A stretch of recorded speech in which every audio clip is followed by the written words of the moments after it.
New York State Supreme Court.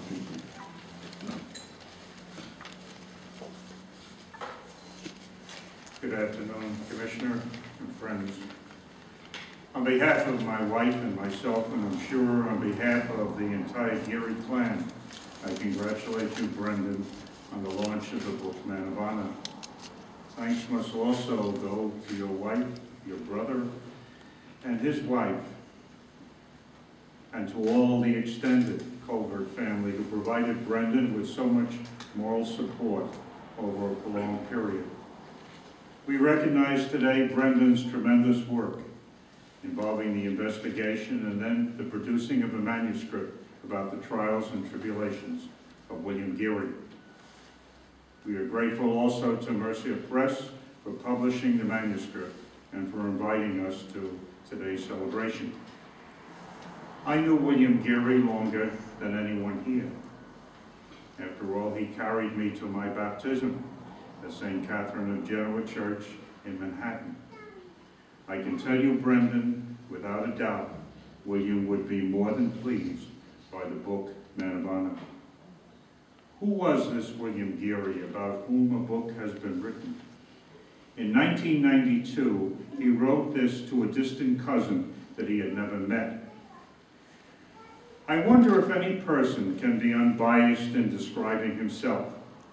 So in this regard, I shall put down what I like and dislike. I love history and classical music, Gilbert and Sullivan operas, and fishing. Drinking in a bar never appealed to me, and as for hard liquor, I had no taste, even for beer. It is hard to explain, but people always seem to think I had a lot of money. Actually, I was never rich, but still not poor. And how deferential people were to me. As an example, when I was standing in line in the courtroom, waiting to receive my American citizen papers in 1936, the usher took me from the end of the line and put me up front without a word from me. It may be that my attire was always on the formal side, for apparel oft proclaims the man. I like quality, precision. I try to adhere to a high standard of conduct, keeping to myself anything disparaging of people, often found to be a lie. My height is 5'8" 5/8", slim build, blue eyes, prominent Roman nose, so it is said, and very fair skin. The paradox is that if I am asked, am I happy, I would admit that I am. But deep down inside, there remains the memory of the injustice that I suffered.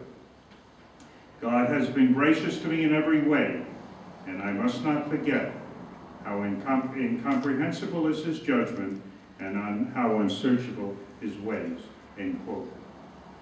William was a great reader, from the classics to modern writers. He was also a fine writer of letters, caring for the content, the grammar, the language uses, and the penmanship. Books played a significant role in his redemption. The book Spy in the Castle, brought to William in New York by a friend returning from a visit to Ireland. It prompted William to begin correspondence with David and Goliath, which in turn led to a Limerick Leader story by Vincent Moran. Next came a book written by Garda Superintendent Tim Leahy, which I brought back to William after a trip to Ireland. That led to William's correspondence with Tim Leahy, which in turn led to the writing of Irish Times editor Conor Brady and reporter Margaret Ward. In due time, all that led to Brendan and his work and his book. William in later years told me that he was convinced that Providence played a great role in this chain of events. William had a deep personal relationship with God. Using a candle on a white plate, he prayed the Psalms each day, particularly Psalm 71. And while a devout Catholic, William often prayed using the Anglican Book of Common Prayer. He appreciated the better use of the English language. Except for his dismissal, William recalled fondly his service in the Garda Commissioner. he always exhibited that earlier training, how he carried himself, how he investigated matters, and how he dealt with others. Shortly before his death, he was asked to send greetings to his native Ballygrand, and this is what he said. To my native county of Limerick, especially Ballygrand, Castletown, Conyers, and Coleman's Well, I have been asked to extend greetings.